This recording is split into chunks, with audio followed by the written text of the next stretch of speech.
Барлықтарыңызға сәлем достар. Бүгін біз сіздермен ыстық тамақтың бірі шорпа әзірлейтін боламыз. Каналыма тіркеліп, видеоны соңына дейін көріңіздер. Мен шорпаға осындай сиыр етін пайдаландым, яғни сүйегі мен еті араласқан суп набор. Бірнеше қайталап жақсылап жуып, етімізді қазанға салып, үстіне мұздай суымызды құйып, орташа отта бір қайнатып аламыз.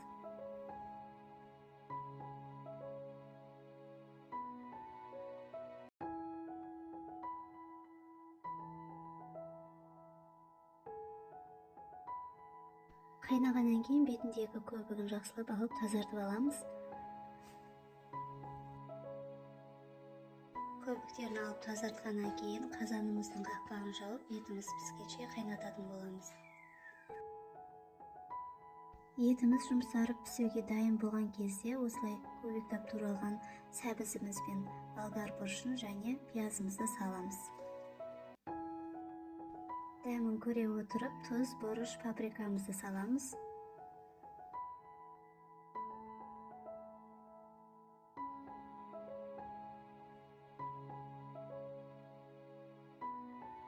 Помидорымызды осылай ыстық суға 15 минут салып аламыз, сыртындағы қабығын тазарту үшін. Біз енді картопымызды дайындаймыз. Егер де картоптарыңыз үлкен болса, екіге бөлеміз, егер шағын болса, осылай түйір күйінде қосуға болады.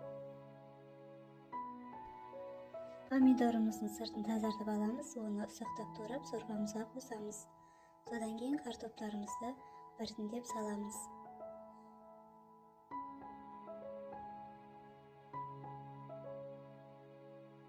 Енді қазанымыздың қақпағын жауып, орташа отта картопымыз піскенше қайнататын боламыз.